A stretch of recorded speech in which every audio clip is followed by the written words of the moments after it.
Hello, everyone. Welcome to today's webinar. We're going to be getting started in another minute. But in the meantime, I'd love to tell you about some upcoming talks that we have going on here at the center.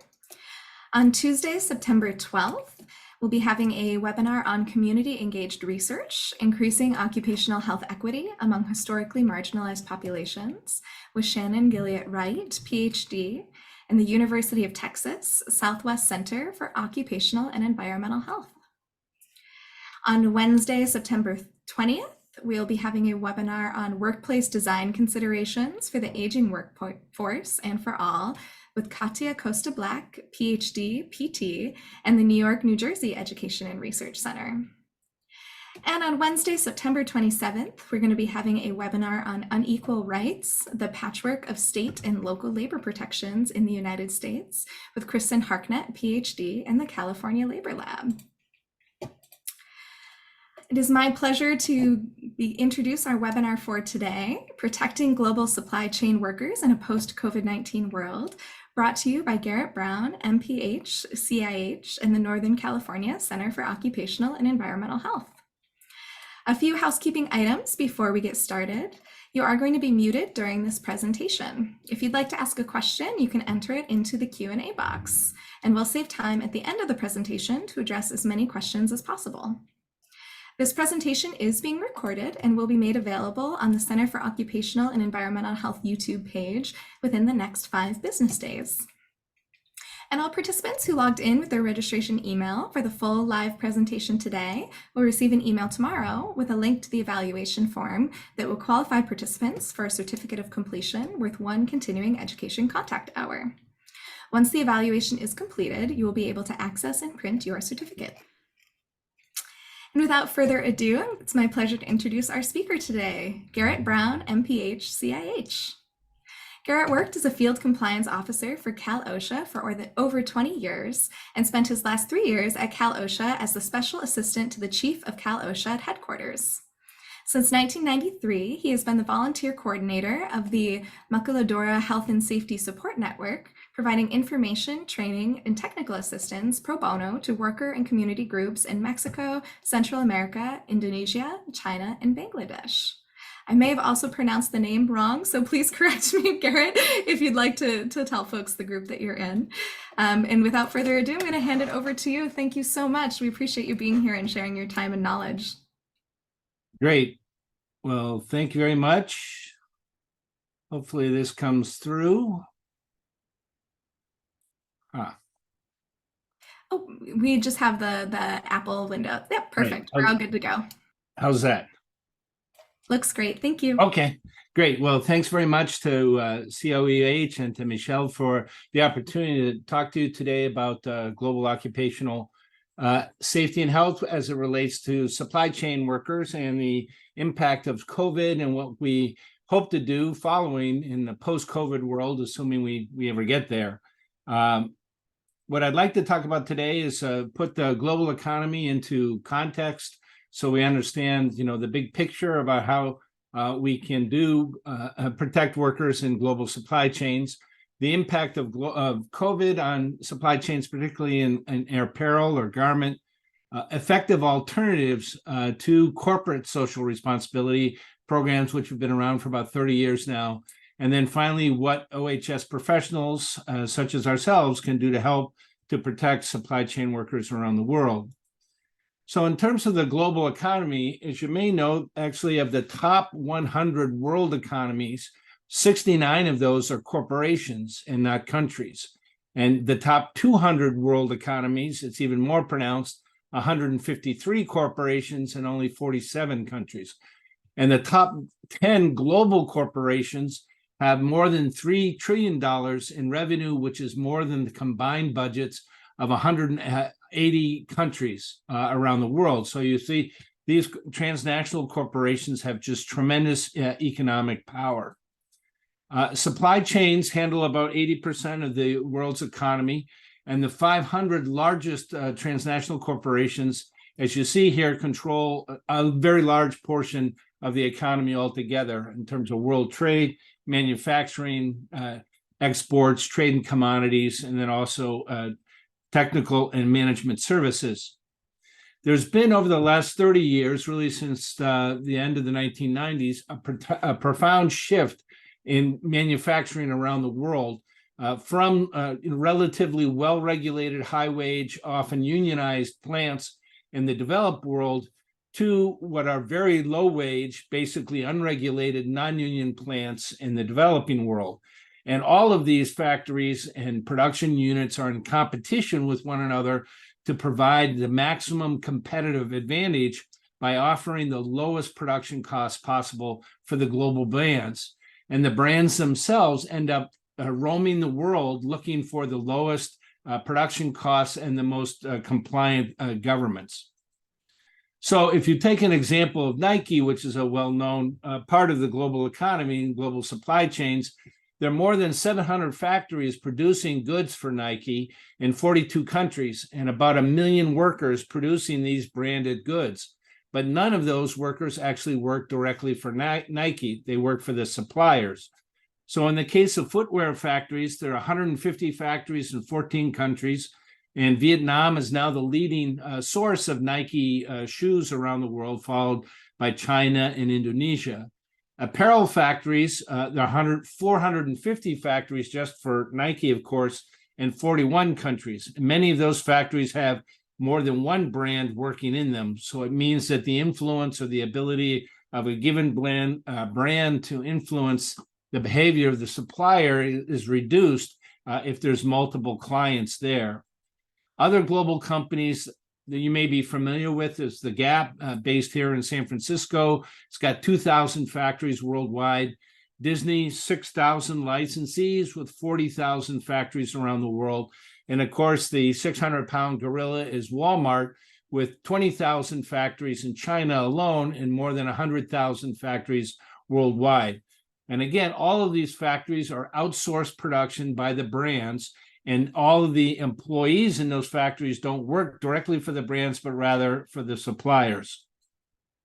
At the same time, the global economy workforce is a very vulnerable workforce. According to the ILO, which is the International Labor Organization, a UN organization, there are more than 150 million children aged between 5 and 7 at work, either full-time or part-time in the world economy. 260 million immigrant or migrant workers, including about 190 million migrant workers in China alone. There are 67 million workers in what's called export processing zones or free trade zones with few or no legal rights under the laws of those countries. And the ILO has recently started tracking those held in forced labor. Almost 25 million workers around the world in forced labor, 16 million of those in private sector businesses, and women and girls make up 58% of those 25 million in forced labor. So there's just tremendous growing inequalities in wealth around the world between these transnational corporations and the workers that produce the goods that they sell and profit from. So today there's 900 million people living on less than $1.90 a day. There's 700 million people living on less than $1.25 a day. And the global 1%, we're familiar with the 1% here in the United States, but the global 1% owns 41% of the wealth on the planet.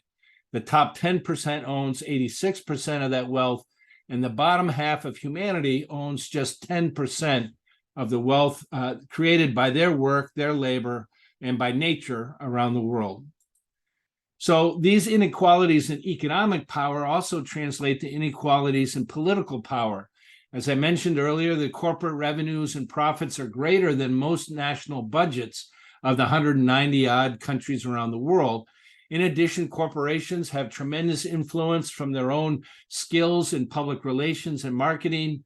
They're also very active, aggressive lobbyists and have campaign contributions for politicians around the world. So the developing world is desperate for foreign investment for its own economic development, and so is in a position of tremendous weakness when compared to these global corporations.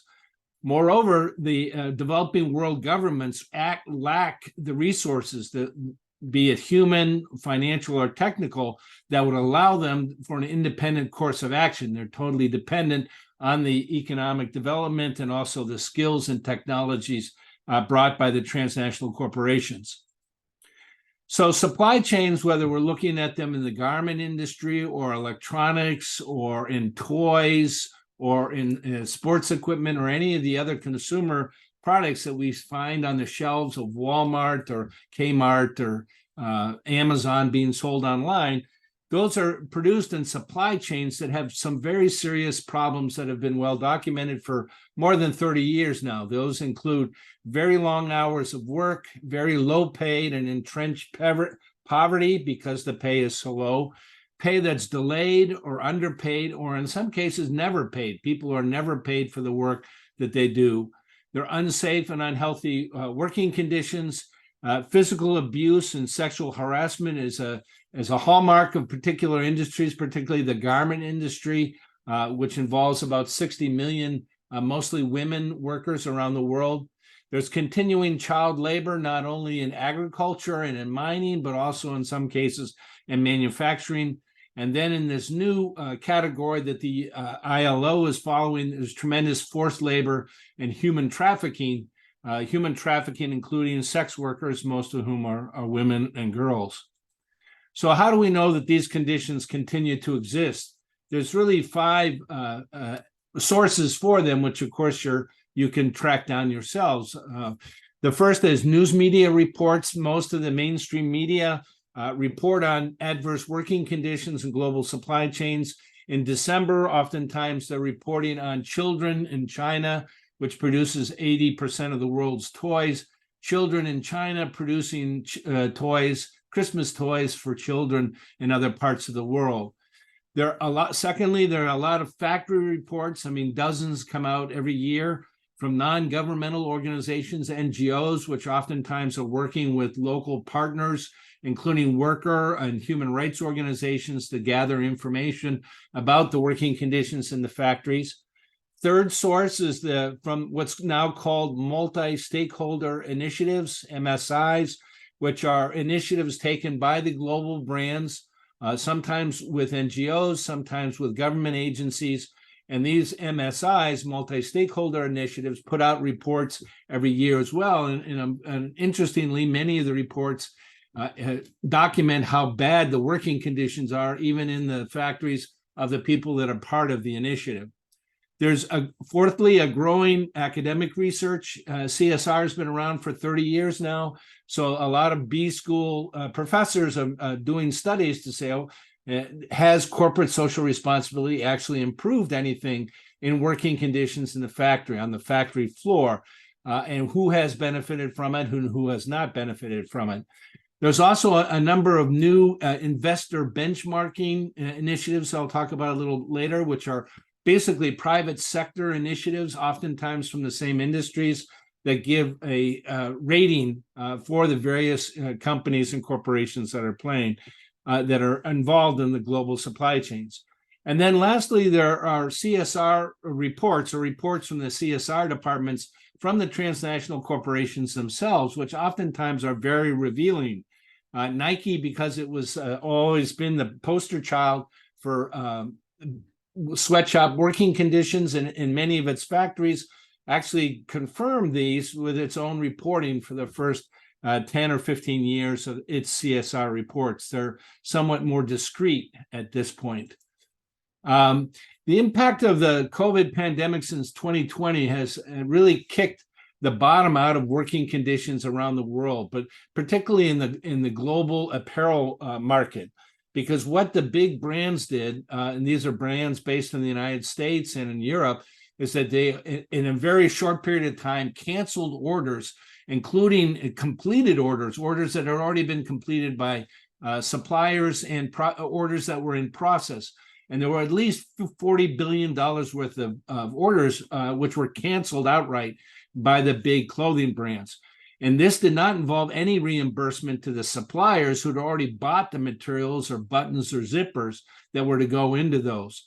The brands also demanded steep discounts from their own supplier factories, including up to demanding that they would agree to accept the the goods produced by the suppliers, but only if there was 50, 60, 70% discount on what the agreed price had been.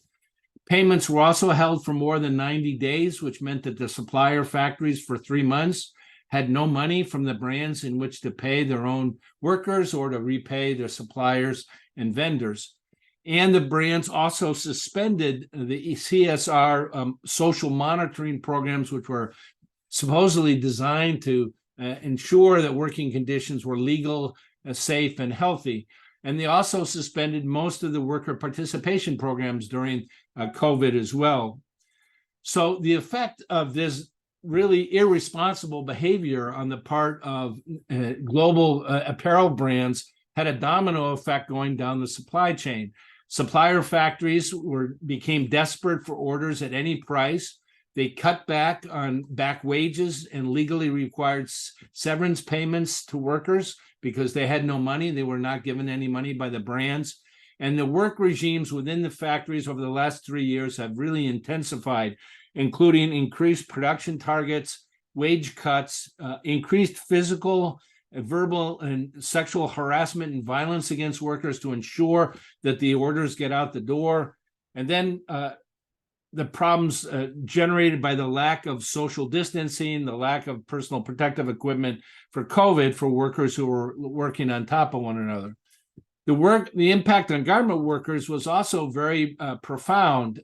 Basically, garment workers, just in the 10-month period between May 2020 and March of 2021, according to the University of Sheffield in the United Kingdom, lost almost $12 billion in wages, which were stolen from them or never paid by the brands to the suppliers, and the suppliers had no money to pay for them. So losing $12 billion in wages in just a 10-month period obviously increased debt, according to the Sheffield study, between 16 and 25% for garment workers, increased food insecurity by 38%, and outright hunger by 20%.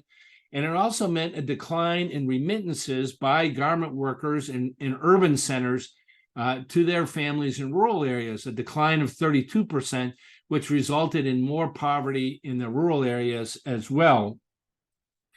So the cumulative impact on COVID and global supply chains has been the following. Supplier factories have found themselves in tremendous debt, many of them in bankruptcy, and many of them trying to survive with basically zero profit orders because that's all the brands will pay. Supply chain workers themselves are in debt, increased poverty, increased hunger, intensified work routines and abuse. And really the litmus test for 30 years of corporate social responsibility, CSR, in COVID was a complete failure, a complete collapse of all the promises that had been made for 30 years as part of corporate social responsibility. All the pledges were basically ignored by the brands in the garment industry in particular, but also true in toys and electronics. And even when the profits began again in the late 2021, those profits were not being shared with the supplier factories and the like. So the question is, why has corporate social responsibility failed to protect workers over the last 30 years and during the last 3 years, during COVID in particular? And I think there's 3 factors that are involved in that. The first is what I call the sweatshop business model of the global brands in their sourcing policies and practices, which have never been altered or changed by CSR programs and which remain today the major problem. Secondly, there's really ineffective and corrupt social monitoring or CSR monitoring that's been done by the brands ostensibly to give consumers and their own employees assurance that they're not working in sweatshops when in fact they are. And the last is a lack of any meaningful worker participation in developing, implementing, and maintaining programs on the factory floor, which are not only CSR programs, but also occupational safety and health programs as well. So looking at the business model, you have in most corporations that have global supply chains, this constant conflict between the CSR claims made by one department of the corporation and the actual sourcing practices implemented by another part of the corporation. So you have what's known as the iron triangle of sourcing, which is that the brands, the corporations want the lowest possible price, the highest possible quality, and the fastest possible delivery time. And there's also the race to the bottom, which means that these global brands are able to pit one country against another country, one region against another region within countries, one supplier against another supplier, to get the lowest possible production costs, the lowest possible environmental and occupational health compliance costs. There's also been, and there is today, this relentless cut in the per unit price for every contract. So a garment factory that is guaranteed a price for a 6-month contract now, the next contract 6 months from now will frequently be 5 or 8 or 10% less than what they were paid in the current contract, which means that there's this downward slope, this race to the bottom in terms of what they're being paid. The short-term contracts mean that there's also constant uncertainty for the suppliers. The suppliers are not inclined to spend a lot of money to improve wages or improve working conditions if they're not guaranteed long-term contracts, and if every contract comes in 5 or 8% less than what the last contract was. Under the sweatshop business model, there's also very harsh penalties for missing delivery dates. For example, if you're a supplier and you're supposed to provide Nike or Adidas or the Gap with the product on a Tuesday and is not ready till Wednesday or Thursday, then the supplier themselves has to pay the cost to air freight those items to the United States or Europe. So whatever profits the suppliers made on that order disappear with a missed delivery date. Also, there's a practice over the last 20 years of deliberately overloading factories with orders. The brands want as few factories in their supply chain as possible, and so they actually automatically provide, very frequently provide factories with orders which they know, the brand knows to be beyond the capacity of that factory to produce. So if there's a 30,000 unit order, they give it to a factory that has the capacity for 30,000 units, but that gives the brand to say, okay, we have this one factory for this order. But in the meantime, the factory, knowing it's only got the capacity to produce 30,000, has to subcontract to other factories, 12,000 for one factory, for example, 8,000 for a second factory. And these conditions in those factories, the subcontractors may well be very outside of, maybe sweatshop operations, totally untouched by the code of conduct by the brands that have the original order. And also many of the CSR programs which the brands insist that the supplier factories have are not paid for or financially supported by the brands themselves. So things like computer classes, English classes, urban living classes that the suppliers have to produce and undertake in their factories so that the brand can report in its CSR publications what great work it's doing on a local level, are not actually funded by the CSR, not by the CSR programs of the brands. So the net results have been very squeezed factories whose managers can only meet their own profit goals by operating sweatshops. And of course, the impact under COVID has gone from bad to worse because of these inherent problems that exist in the model, the very business model of the brands themselves. So for example, this is a graphic that comes from Maclean's magazine in Canada. It's kind of like the Time magazine of Canada. And it shows for a shirt that's produced in the garment supply chain, global supply chains, it has a cost to consumers of $14. But the cost of it, as you can see at the bottom, the total cost of actually creating it was less than $6. The workers only get 12 cents out of that $14 that the brand or the retailer or the brand as a retailer run off with, the 60% markup. And then the factory profits are only 58%, out of that $14. So it means that the factory owners, again, are squeezed by the brands. The brands run off with the lion's share of the money, and workers end up with 12 cents out of a $14 shirt. So the second problem with global supply, with CSR in global supply chains, is totally ineffective monitoring. Most of the auditors that do these so-called social or CSR audits are unqualified for many of the subjects. They're mostly financial accountants. So they know nothing about health and safety, for example. They know nothing about legal rights to freedom of association to form a union. They know nothing about sexual harassment prevention.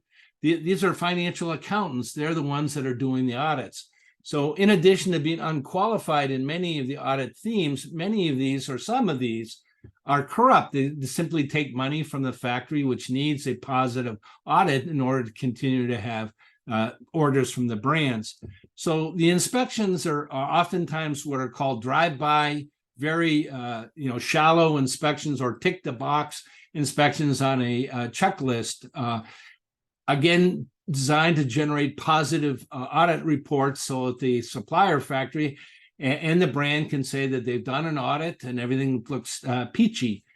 So there's also been, over the last 30 years, a growth of the outsourcing of the inspections themselves. For example, Bureau Veritas or Intertek or SGS, which are big CSR monitoring firms, they're public companies with their own profit goals. And ironically, for a system that was supposed to deal with unsafe and unhealthy illegal conditions in subcontracted factories, what people like Bureau Veritas and Intertek have done is to subcontract their own inspections. So the inspections themselves are done by local CSR companies in Pakistan or in Bangladesh or in Cambodia, not necessarily by the international CSR monitoring companies. So you have subcontractors doing the actual inspections. And then ultimately, there's this inescapable conflicts of interest between the CSR monitoring firms and the brands who are their clients, because the CSR monitors find out, if they didn't realize it to begin with, that if you give your client relentlessly negative reports one after another about their supply chain factories, that client will simply go find another CSR monitor to do the inspections and produce more positive reports. So there's this inherent conflict of interest between the need of the CSR monitoring companies to maintain their client base and expand it if possible, and the reality that many of the factories that they're inspecting actually don't meet the codes of conduct of the CSR companies themselves, of the global brands themselves.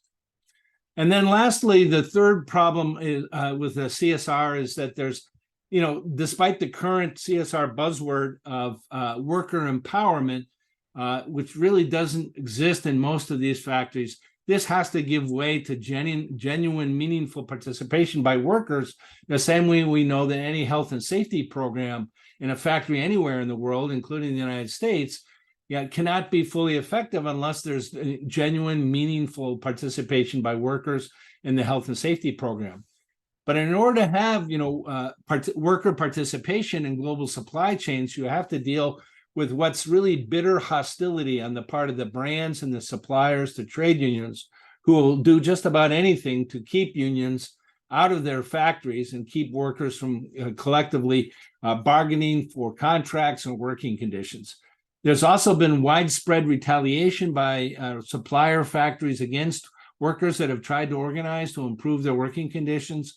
And in many of the developing world countries where the global supply chains are located, the national labor laws are weakly enforced, and they're suspended altogether under law in many of the EPZ or free trade zones. So workers, the 67 million workers in EPZs around the world, in most cases don't have any legal rights when it comes to freedom of association, to health and safety, to gender violence prevention. So, but we know as occupational health professionals that workers have a critical role to play in effective programs. They can conduct inspections and identify hazards as part of health and safety committees. They can investigate accidents and exposures. They can evaluate and verify hazard abatement, and they can do peer training with coworkers, especially in big factories like in China, where there's 20, 30,000 workers in a single factory complex. There's no way a management health and safety committee is going to be able to do effective training on health and safety with those. In addition, workers, if they have the ability, can do on-site monitoring for labor law compliance as well around wages and hours and others. And this has been genuinely recognized in the scientific literature, particularly the UK has done some studies on these, on the so-called union effect, the positive union effect on occupational safety and health when unions exist and when workers are playing an important, meaningful role. So if CSR is really not has really not been able to protect workers over the last 30 years, what's the alternative? And fortunately, over the last 6 or 8 years, there's been on a national basis in the United States, but it's becoming more and more the case of examples around the world as well, something called worker-driven social responsibility as opposed to corporate social responsibility. And I put the website there. They have a lot of information on sort of the theory and practice of WSR, as it's called. But just to give you a couple of examples, the most famous example, of course, is probably the Bangladesh Accord, which was more than 200 international clothing brands agreed following the 2013 Rana Plaza disaster, in which 1,100 workers were killed in an instant when the building collapsed. 200 brands agreed to sign on to this accord, which meant that the accord itself trained and directed genuinely independent inspectors who did inspections on all 200 brands, supplier factories in Bangladesh. And their inspections, unlike CSR inspections, were made public. They were posted on the website of the accord, as were the corrective action plans arising from these inspection reports. The brands agreed that a mandatory hazard correction would be done by their suppliers and that their worker participation was integrated into the process of the accord. Now, the Bangladesh Accord became the international accord several years ago, and it's expanded from Bangladesh to Pakistan, where there are about 60 companies, brands that have signed on for an accord formatted inspection regime in Pakistan as well as Bangladesh. Other examples of enforceable brand agreements is that in both Indonesia and Honduras, a certain set of sports shoe companies agreed in Indonesia to allow workers to have the rights which they're guaranteed to under both international and Indonesian law to freely choose to form a union or freedom of association if they care to. In Honduras, garment factory brands also agreed that workers in a certain number of supplier factories would have the rights that are guaranteed under Honduran law as well as international law. And then in Lesotho, in South Africa and India, there's been an agreement to prevent gender-based harassment and violence in garment factories.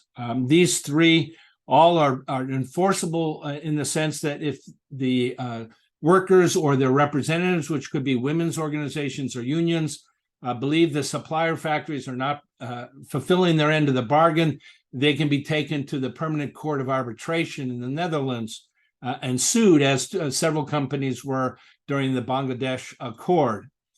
So there are 6 real principles to WSR, which are sort of the flip side or the mirror image of CSR, i.e. that WSR is everything that CSR is not in these 6 areas. And the principles of WSR that workers must be equal participants in designing and implementing the programs, that the obligations that global corporations take on in their codes of conduct, for example, must be binding and enforceable, not the case under CSR. That thirdly, buyers must provide their suppliers with the financial capacity and incentives to comply with the WSR programs, again, not required under CSR. That there must be swift economic consequences for non-compliance so that people, some factories that make a good faith effort to meet these criteria are not undermined by people that are rogue actors, bad actors, etc., that there's a level playing field. Fifth, that the correction of hazards and violations must be measurable, must be something that's easily recognizable and can be measured, and that they have clear deadlines for completion. And lastly, that the verification of the corrective action plans must be independent and thorough, independent of the brands, independent of the suppliers, which again is different than these for-profit CSR monitoring companies whose contracts are with the supplier factories or the brands. So the key elements for WSR as opposed to CSR are really transparency and accountability. And there has been some progress over the last 30 years in terms of transparency. Some brands, particularly garment brands, now have listed on their websites the list of their tier 1 suppliers. It doesn't go deeper into the supply chain, unfortunately, like the tier 2 or tier 3, which are subcontracted factories or people that are producing buttons or zippers or textiles and the like. But at least progress has been made in identifying which tier 1 factories many garment brands are sourcing from. We have the example of the International Accord, where all the inspection reports from genuinely independent inspections of the factories are posted publicly on the websites. As I mentioned earlier, there's also been benchmarking reports over the last 5 years that some of these private sector organizations have been doing, such as the Corporate Human Rights Benchmark, Know the Chain, the Industry We Want.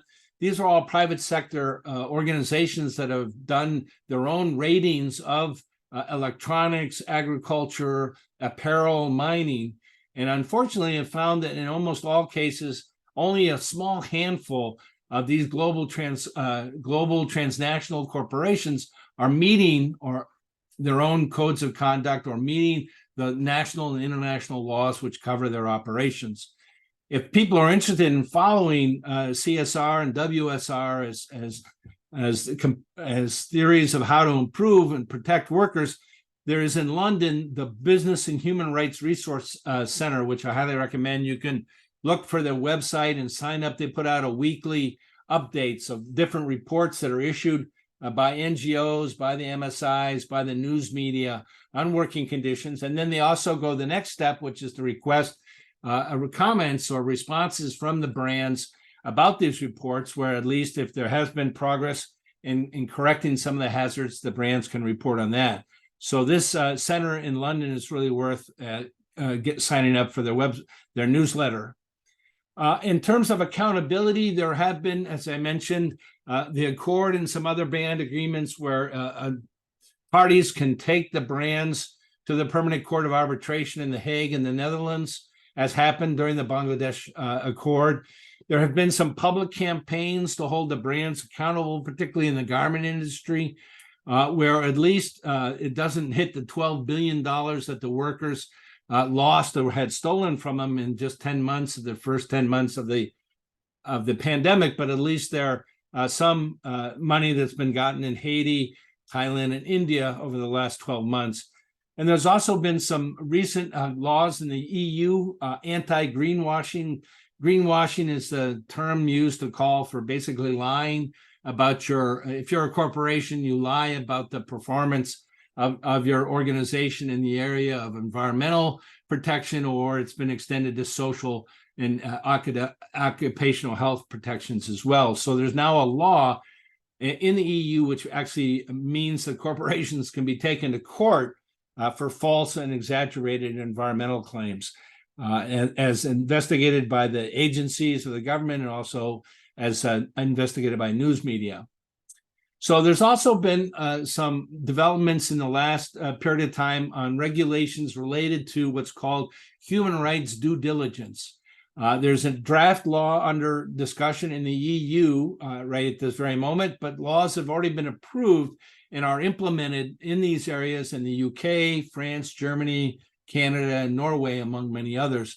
And the key mandatory components of this human rights due diligence is that the transnational corporations have to identify and assess actual or potential human rights impacts on people and nature arising from their supply chain operations. These corporations then need to take appropriate action to correct the impacts, to track the effectiveness of the measures, and to communicate results with the affected stakeholders and communities. So these laws are going into effect already. And there's also another, as I mentioned, the Corporate Reporting Act, which is in effect now, which includes a prohibition of false or exaggerated reporting on broad categories of ESG, which is environment, social governance, in impacts. There's also coming soon a forced labor sales ban in the EU, so that products that have been created under forced labor as defined by the ILO will be banned in the EU. And also there's campaigns by NGOs around the world for good clothes, fair pay. Though oftentimes, the details, the devil's in the details when it comes to legislation, how it actually plays out. There have been some progress in the United States as well. Here in California, we had a Garment Worker Protection Act that was passed in 2021 that actually went into effect in January of last year.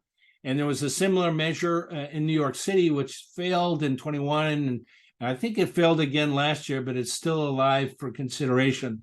And New York and California being the two states where there's still significant garment production, and both areas have about 50,000 garment workers each, in Los Angeles and New York City.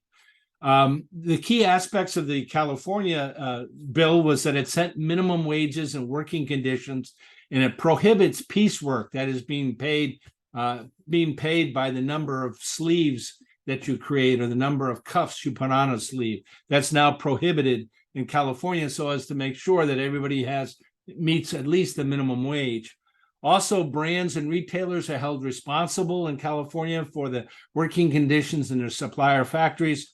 And it also reinforces worker participation on the factory floor. But for my view, after doing this kind of work for 30 years and realizing that after 30 years of CSR, unsafe, unhealthy, and illegal working conditions continue to exist decades later, and that the CSR industry itself has grown to be, an $8 billion industry worldwide, is dedicated to creating ever more elaborate systems and procedures which have failed to protect workers in the past. And the more elaborate they get, it'll be less likely that they'll be able to protect workers in the future.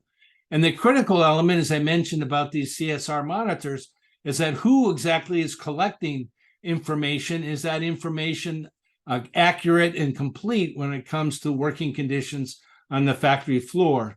And I think, frankly, that the for-profit CSR industry has failed to do that over the last 30 years and can't succeed because of the inherent contradictions of the business model, the lack of effective monitoring, and the lack of worker participation.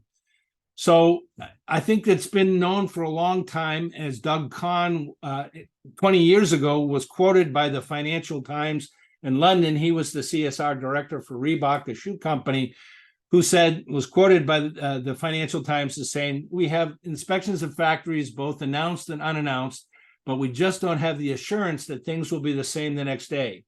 Factories in China are incredibly sophisticated at finding ways to fool us. The best monitors are the workers themselves." So that's really the approach that our little organization, the Maquiladora Health and Safety Support Network, and others see WSR supporting organizations, is how can we help the workers become the best monitors in the factory? So the basics for that, what would be the basics in order to have genuine worker empowerment? It would be allowing workers to speak and act for themselves, allowing workers to represent themselves, which means generally in the form of a union, though it could be in other social organizations as well, and allowing workers to play the key roles that are essential to all effective OHS programs in terms of the things listed there: inspections, accident investigations, etc. What's required to achieve this, which is not immediately apparent, but is nonetheless the route I think we need to go, is to curb the hostility towards trade unions by brands and suppliers, to stop reprisals and retaliation against workers who are active either in health and safety committees or in a union or in a sexual harassment prevention committee, to promote genuine worker participation and to respect national and international laws. And there are some international laws that exist that could be used as a floor, not as the ceiling, for global supply chains. These are mostly have been created by the International Labor Organization, which I mentioned is a UN organization. The ILO actually puts out conventions which are tripartite, which means governments, employers, and workers through their unions agree on a convention, be it on, for example, ending forced labor, ending child labor, ending discrimination. The ILO had for many years what it called its fundamental rights at work, which were the first 4 of those. And just last year added health and safety, better late than never, to the fundamental rights at work. And so there's about 40 different ILO conventions covering many operations and hazards, which would, again, form the floor of effective health and safety programs in the factories. In addition, there's been a new Convention 190, which prohibits gender-based violence and harassment by signatory countries.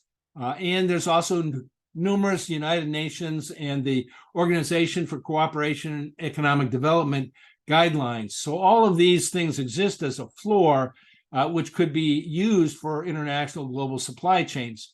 And there's an example of that in the United States, actually, how that would work. For example, in New York City, which is in those days even more of a garment center than it is today, there were what these called jobber agreements that existed between the 1930s and the 1960s. And the jobber agreements were as a joint agreement between all parties, which includes the brands and the retailers, the supplier factory management, including subcontractors, and then unions representing the garment workers. And these jobber agreements set out very specifically what the pay and hour and working conditions would be for any of these products that were being created under a jobber agreement. Now, we could do that in 2023, for example, if we got the brands, the suppliers, global and national unions from production workers to logistic workers to retail store workers all on the same page to have at least a jobber agreement, for example, a particular shoe or garments that are produced by companies, international brands. So there is precedent for this, and it worked for 30 years in New York City before, unfortunately, the garment companies first moved the production first to southern states in the U.S. and then to Central America and Mexico, and finally to Asia. So in my view, the way a better post-COVID world could come about is that we have to recognize the reasons for CSR's failure, to promote the principles and approach of the WSR programs, to respect and implement international standards and national laws, and then to get back to basics, to allow workers to speak and act for themselves, and to be the best monitors on the factory floor for the conditions that work there. So just to finish here, I'm often asked as to whether there's one magic bullet, or what is the magic bullet to end sweatshops in garment or in electronics or in toys. And the fact of the matter is that there is no one magic bullet, but it requires sort of a combination of strategies and efforts, which are listed here. And I won't go through all of them, but there are a lot of different organizations, NGOs, unions, women organizations, human rights organizations, which are engaged in one or more of these different strategies, including the media campaigns, consumer campaigns, support campaigns for workers that are trying to get a union in their operation. Investors have been actually increasingly active, which is why I guess some people are upset about woke capitalism. If woke capitalism means that you treat workers as per the law, that's not very woke. But there's a public procurement contracting by electronics and garment, which allows the purchasing power of libraries, governments, et cetera, to be setting standards for what the conditions and wages would be in the factories where these things are being produced. There's a legal strategy, of course, under lawsuits, trade complaints. Our little organization has been part of NGOs that are trying to build the capacity of worker and community organizations, first in Mexico, then Central America, and now in Asia, so that these organizations and their members have increased awareness and technical skills when it comes to health and safety. There are the WSR programs like the International Accord, and then, of course, the new legislation and regulation in Europe and the United States. And again, I get back to really all of this to be effective requires the basics, which is that workers need to be able to represent themselves with genuine empowerment and participation. So lastly, as the question is, what can we as occupational health professionals do individually to help protect workers in global supply chains? And I think there's, four basic things. One, as OHS professionals, some of whom may be working with these transnational corporations, to be inside advocates for effective programs at home and abroad in the area of occupational health and safety and CSR. As consumers, OHS professionals can demand that the brands and retailers obey the laws and make good on their many promises related to CSR. As citizens, we can demand that governments do their job to protect workers at home and abroad. And as OHS professionals in society, we have the opportunity to support OHS initiatives, many of which are being organized by organizations like the American Industrial Hygiene Association or the American Public Health Association's Occupational Health and Safety section, for these initiatives and capacity building projects. So I'll stop there, and I'm happy to take any questions or discussion on a somewhat provocative approach to health in the global supply chains. Thank you so much for sharing all this information with us today. At this time, if you have a question for our audience here, you are welcome to enter it into the Q&A box. We do have some time to address questions. We do also have a couple of comments that I'll read out loud from the chat first before we get into our questions. Someone wanted to note the Clean Electronics Production Network, CEPN, has developed health and safety guidance for electronics suppliers that meet many of the concerns that Garrett is discussing. The challenge is implementing the guidance in non-union factories, and they provided a link. Right. And then also further, the Electronics Watch has a monitoring program that involves workers and communities in another link. Do you have any comment on that before I get to the questions? No, that's one of the initiatives. That's sort of a multi-stakeholder initiative that's been done by the industry itself, plus some non-governmental organizations, many of whom actually have been very critical of the industry in the past. So it represents an opportunity to make things better. But the big problem is how can that be done in factories where there are no unions, where the supplier management doesn't respect the laws that exist in those countries or internationally. So big challenge, but it's a start. Thank you. We also got another comment. Great presentation. So thank you. A question. How many of the Bureau Veritas of the world get on board with pirate fishing vessels to be able to inspect the workers' conditions around the waters of Africa, as an example? Yeah, no. So the CSR monitors like Bureau Veritas or Intertech or SGS, they're hired mostly by the brands. So I am not really familiar with a whole lot of brands that have gone into the route of doing monitoring on the ships. I know that a couple organizations whose name escaped me at the moment in Europe have had efforts to improve fishing rights, particularly in Southeast Asia, in Thailand in particular. I think you can Google that.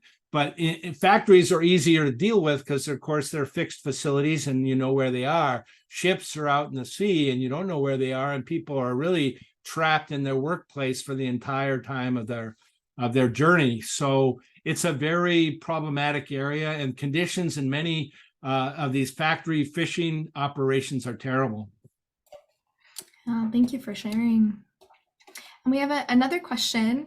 As a result of COVID, Mexico has become a major supplier. Do you expect suppliers to follow this model of worker abuse? Well, Mexico, that's actually why our little network started. It was started in 1993 because you may remember the North American Free Trade Agreement was to go in effect in January of 1994. And there was concern in the part of occupational health professionals in the United States, but also in Canada and Mexico, that this would lead, as it did, to a number of factories leaving the United States and setting up operations just on the Mexican side of the border, the so-called maquiladoras, hence the name for our organization. And we've really been trying for 30 years now. These are plants that are directly operated by the factories, by the brands themselves. So it's a little bit different than global supply chains. Nonetheless, the conditions in many of these factories are terrible. They're in violation. They are not complying with Mexican law, let alone their corporate codes of conduct. And there's been 30 years of work with that. So now a lot of reshoring or nearshoring is being done to bring production back from Asia to Mexico or Central America. And I think we're going to have very much the same problems now that we had beginning our little network 30 years ago. Thank you for sharing. Absolutely. Are you able to speak to what improvements there have recently been for banana farm workers in Central America? Right. So banana workers in Central America are one of the few agricultural products where there are actually real unions. And so I think the genuine improvements that have been reached there has been a result of workers, as I've suggested, having the basics. They're able to speak and act in their own name. There is a development which is quite controversial of free trade certifications being given to companies. It's controversial because many of the workers' rights organizations in the United States and in Europe believe that the huge plantations, which are often worked on by indigenous peoples, are fudging when it comes to actually meeting the criteria to have these certifications. And there are no unions in those cases. There are limited unions in those cases, and in some cases, the unions have actually gone out on strike against fair trade certified companies. So it's sort of a mixed situation. I would say that when you have a genuine union in agriculture, and bananas in Guatemala, for example, or Costa Rica, you'll see improvements. I think you'll have very uneven improvements if all they have is a fair trade certification. Thank you. Lot of more comments in the chat. Thank you for your work and continued advocacy and sharing your great presentation. We also have a request if you could share your contact information on that last slide once again. I think someone might want to reach out to you. Awesome. Thank you so much. And are you able to speak to what impact is inflation having on consumers' willingness to pay more for goods that are manufactured responsibly? Yeah, I mean, there's two issues to that. One of which is inflation, and I think working people who, as I say, the statistic where the bottom half of the people on the planet have 10% of the wealth. So it means that if you're part of that bottom half as a worker, then your ability to buy, even consumers in the United States, is restricted with inflation. The other aspect of it, though, is lots of times the corporations will claim that if they actually paid living wages or obeyed the law or obeyed environmental health laws, that the products would be too expensive. People wouldn't buy them. But actually, the polling has been done over the last 10 or 15 years consistently that people are, if they could be guaranteed that workers were actually getting the wages that are living wages, which are guaranteed in a contract, in which the conditions could be guaranteed that they were not abusive in terms of sexual harassment and violence, they would be willing to pay a surcharge for that. They would be willing to pay more for genuinely non-sweatshop items than if they could be guaranteed that that's the case. And unfortunately, as I mentioned, the CSR monitoring that's going on today is totally inaccurate, totally corrupted, ineffective. So there's no way for people at this point to really be sure that claims in some cases like the fair trade certificates are actually accurate or not. Thank you. Our last question that I want to bring up today, I think is an important one also. How do we get involved? Well, it depends. there are many different organizations you could join. There's our little network, which consists of occupational health professionals. There are specific in the Bay Area. There's a thing called the Developing World Outreach Initiative, DWOI, which is a committee of the local section of the American Industrial Hygiene Association.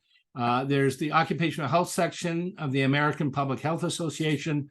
And there's any number of really excellent organizations that are working on this issue, such as the Clean Clothes campaign based in Amsterdam, Good Electronics, Electronics Watch, also based in Europe. And here in Silicon Valley, there's a group of people who have been working for decades on the International Campaign for Responsible Technology, is doing work on that issue. So if you surf the internet a bit for workers' rights or human rights and global supply chains, I think you'd find different organizations which have different aspects of the whole long laundry list of the different strategies I had showed, are adopted and implemented by different organizations. So the ones that are most interest to you, you can find the organization that's doing it. Well, thank you so much for those tips on getting involved. Thank you for sharing your time, your knowledge, and your work with us today. Really appreciate you being here with us. Right, my pleasure. Thank you. And as a reminder to those online, this presentation was recorded, so we'll be putting it up on our YouTube in the next 5 business days. You'll also receive an email with a link to your evaluation, which will qualify you for a certificate of completion. So thank you all for being here, and I hope you have a wonderful rest of the day. And thank you again, Garrett Brown, for joining us. All right, thank you. Bye, everyone.